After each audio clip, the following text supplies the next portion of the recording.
नमस्कार पेंशन धारकों, सभी साथियों, सांवला गुरु न्यूज में आपका स्वागत है। हमेशा पल पल की खबरें सुनने के लिए चैनल को सब्सक्राइब करें और बेल आइकन दबाएं ताकि हम खबर रिलीज करें तो आप तक खबर पहुंच सके। चलो खबर का सिलसिला शुरू करते हैं।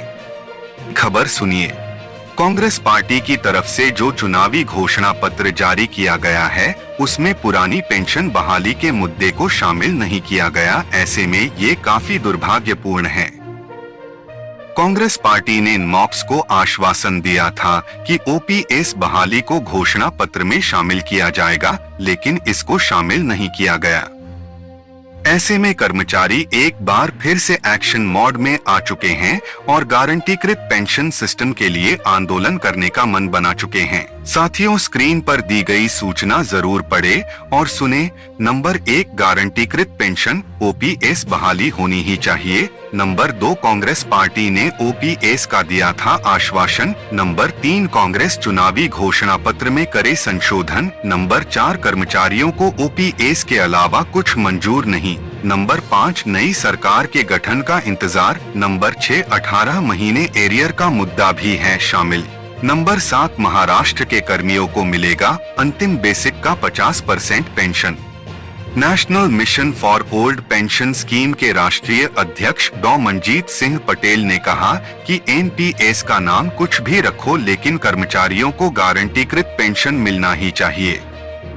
उन्होंने कहा कि एनपीएस को ओपीएस में बदला जा सकता है। अगर केंद्र सरकार की इच्छा शक्ति है तो ओपीएस बहाली पूरे देश में लागू हो सकती है। अगर ओपीएस लागू नहीं होती है तो एक बार फिर से कर्मचारी नए सिरे से आंदोलन करने के लिए विवश हो जाएंगे। आपको पता होगा कि पिछले दिनों रामलीला मैदान में ओपीएस को लेकर बड़ी रैली का आयोजन किया गया था। ऐसे में उस रैली में कांग्रेस नेताओं ने भाग लिया था और उन्होंने भरोसा दिलाया था कि हमारी घोषणा पत्र में ओपीएस को जगह मिलेगी, लेकिन जब घोषणा पत्र जारी किया गया तो उसमें ओपीएस को जगह नहीं मिली। ऐसे में इसका खामियाजा कांग्रेस पार्टी को भुगतना पड़ सकता है। कांग्रेस पार्टी द्वारा अपने चुनावी घोषणा पत्र में ओपीएस को शामिल नहीं किया गया। उसके बाद मॉप्स के शीर्ष नेतृत्व विजय कुमार बंधु जी ने एक अभियान छेड़ दिया है। कांग्रेस पार्टी ओपीएस बहाली को अपने चुनावी घोषणा पत्र में शामिल करें, इसलिए कर्मचारी अपनी बात कांग्रेस पार्टी के अध्यक्ष तक पहुंचाने के लिए ट्विटर पर राहुल गांधी और प्रियंका गांधी को ट्वीट करे ताकि कांग्रेस पार्टी अपनी गलती सुधार सके और ओपीएस बहाली को अपने घोषणा पत्र में शामिल करें। बंधु जी ने कहा कि देश के सभी हिस्सों में ओपीएस का संघर्ष जारी रहेगा।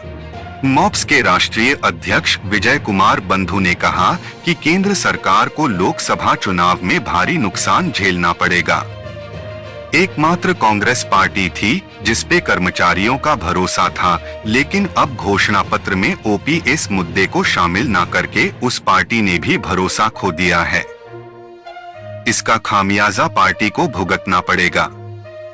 ओपीएस पर राष्ट्रीय हड़ताल होने वाली थी पर उसको वापस लिया गया। सरकार ने नई पेंशन में संशोधन करने के लिए कमेटी बनाई है, लेकिन कमेटी की रिपोर्ट अभी तक नहीं हुई है। ऐसे में पुरानी पेंशन बहाली को लेकर संघर्ष जारी। Confederation of central government employee and कर्मी के महासचिव एस.बी. यादव ने कहा कि पुरानी पेंशन बहाली को लेकर नए सिरे से आंदोलन शुरू करने पर फिर से चर्चा की जाएगी। केंद्र की नई सरकार जब गठित होती है तो उसके समक्ष मजबूती से ओपीएस बहाली की मांग रखी जाएगी। इसके साथ 8वें वेतन आयोग का गठन करना और कोरोना काल में रोके गए 18 महीने के एरियर को जारी करना, यह भी बातें कर्मचारियों की मुख्य मांगों में से शामिल है। इसके साथ जो राज्य सरकारी पुरानी पेंशन को बहाल कर रही है, वहां पीएफआरडीए का जो जमा पैसा है वह वापस किया जाए, इसकी भी मांग की जा रही है। महाराष्ट्र राज्य की शिंदे सरकार ने अपने राज्य के कर्मियों को अंतिम बेसिक का 50% पेंशन देने की घोषणा की। 1 नवंबर 2005 के बाद जो कर्मचारी नियुक्त हुए हैं, ऐसे कर्मचारियों को भी इसका फायदा मिलेगा। अब वे जब रिटायर होंगे तो उनको उनकी अंतिम बेसिक का 50% पेंशन मिलेगा। आपको बता दूं कि ये 1 नवंबर 2005 के बाद जो कर्मचारी नियुक्त हुए हैं, ऐसे कर्मचारियों को एनपीएस लागू है। अगली खबर सामने आ रही है कि दोस्तों 7वें वेतन आयोग से महाराष्ट्र राज्य के कर्मचारियों और पेंशनधारकों के लिए बहुत ही बड़ी खुशखबरी है। लोकसभा चुनाव को देखते हुए महाराष्ट्र राज्य सरकार एक के बाद एक बड़े फैसले कर्मचारियों और पेंशन भोगियों के लिए ले रही है।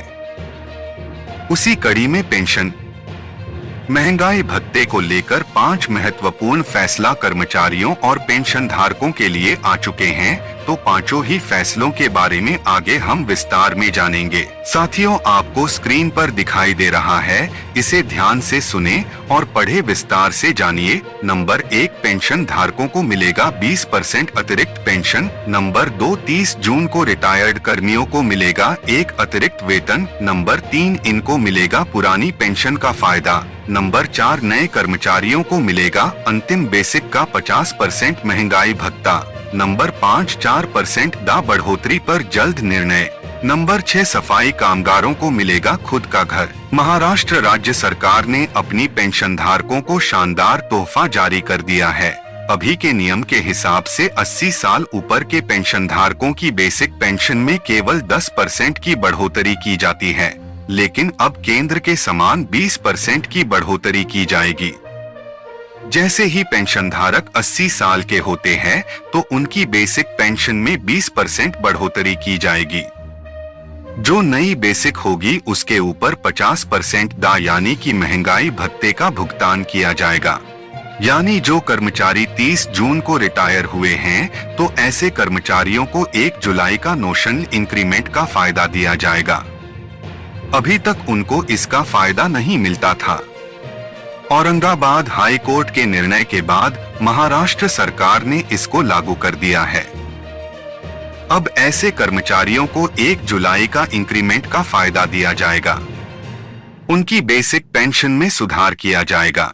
1 नवंबर 2005 के पहले जिनके भर्ती के विज्ञापन निकले थे, ऐसे कर्मचारियों को अब पुरानी पेंशन का फायदा दिया जाएगा। यानी कि पुरानी पेंशन बंद होने से पहले अगर भर्ती के विज्ञापन निकले थे और उस विज्ञापन के आधार पर कर्मचारियों की भर्ती हुई है तो उनको पुरानी पेंशन का फायदा दिया जाएगा। लगभग 26,000 कर्मचारियों को इसका फायदा मिलने जा रहा है। 1 नवंबर 2005 के पहले जिनके भर्ती के विज्ञापन निकले थे, ऐसे कर्मचारियों को अब पुरानी पेंशन का फायदा दिया जाएगा। यानी कि पुरानी पेंशन बंद होने से पहले अगर भर्ती के विज्ञापन निकले थे और उस विज्ञापन के आधार पर कर्मचारियों की भर्ती हुई है तो उनको पुरानी पेंशन का फायदा दिया जाएगा। लगभग 26,000 कर्मचारियों को इसका फायदा मिलने जा रहा है। महाराष्ट्र की शिंदे सरकार बहुत ही जल्द महंगाई भत्ते में 4% बढ़ोतरी का ऐलान करने जा रही है। अब कर्मचारियों और पेंशन धारकों का महंगाई भत्ता 46% से बढ़कर 50% हो जाएगा। 1 मई 2024 से ही इसका फायदा मिलेगा। लोकसभा में बोलते हुए उप मुख्यमंत्री देवेंद्र फडणवीस ने बड़ी घोषणा की, सफाई कामगारों को खुद का घर दिया जाएगा, इसके साथ उनके आश्रित को नौकरी दी जाएगी। अगली खबर सामने आ रही है। उत्तर प्रदेश राज्य कर्मचारियों और पेंशन धारकों के लिए बहुत ही बड़ी खुशखबरी आ चुकी है। पहले उत्तर प्रदेश की योगी सरकार ने शानदार तोहफा दिया है। पिछले हफ्ते केंद्र सरकार के द्वारा महंगाई भत्ते (DAR) में 4% वृद्धि की घोषणा के बाद अब उत्तर प्रदेश राज्य सरकार ने भी महंगाई भत्ते में बढ़ोतरी कर दी है। इसका फायदा 1 जून 2024 से अरियर के रूप में दिया जाएगा। इससे 35 लाख कर्मचारी और पेंशन धारकों को फायदा होगा। इसके साथ ही 18 महीने के एरियर पर भी बड़ी अपडेट आ गई है। आपको बता दूं कि शनिवार को ही राज्य कर्मचारी और पेंशन धारकों के DAR बढ़ाने के प्रस्ताव के ऊपर मंजूरी दे दी गई थी। 6% महंगाई भत्ता दिया जा रहा था, जो अब बढ़कर 50% हो गया है। चुनाव की गंभीरता को देखते हुए यह बड़ा फैसला ले लिया गया है। माना जा रहा है कि मार्च की सैलरी और पेंशन के साथ 50% DA जोड़कर दिया जाएगा। योगी सरकार की मंजूरी मिलने के बाद शीघ्र ही इसको लेकर अधिसूचना जारी की जाएगी। योगी सरकार की मंजूरी मिलते ही कर्मचारी पेंशन भोगियों को ईद के पहले बड़ी ही खुशखबरी मिली है। अब उनके खाते में मोटी रकम आने वाली है। DADR 50% होने से आपकी सैलरी बढ़ेगी, वहीं पर पेंशन बढ़कर आएगी, साथ में कुछ भत्ते भी बढ़कर आएंगे। अगर किसी कर्मचारी का 20,000 रुपए बेसिक पे है तो अब उनका महंगाई भत्ता 10,000 रुपए हो जाएगा। अभी तक उनको DA 9,200 रुपए मिलता है। इस प्रकार से वेतन में 800 रुपए की बढ़ोतरी सीधे तौर पर हो जाएगी, वहीं पर HRA बढ़कर 6,000 रुपए हो जाएगा, जो कि अभी तक 5,400 मिल रहा है। इस प्रकार से 1,500 रुपए की सीधी बढ़ोतरी हो रही है। 7 मार्च को देर शाम केंद्रीय कैबिनेट की बैठक रखी गई थी और इस बैठक में मोदी सरकार ने कर्मचारियों, पेंशन धारकों को शानदार तोहफा जारी किया। कर्मचारियों, पेंशन धारकों के महंगाई भत्ते में 4% बढ़ोतरी का ऐलान किया। ऐसे में कुल महंगाई भत्ता अब 46% से बढ़कर 50% पर जा पहुंचा है। साथ ही केंद्र सरकार की तरफ से कहा गया कि आगे से जितने भी भत्ते हैं उसमें 25% की बढ़ोतरी ऑटोमेटिक हो जाएगी। 50% महंगाई भत्ता होते ही कर्मचारी और पेंशन धारकों में खुशी का माहौल है। अब ऐसे में कर्मचारियों और पेंशन भोगियों की नजर 18 महीने एरियर के ऊपर है।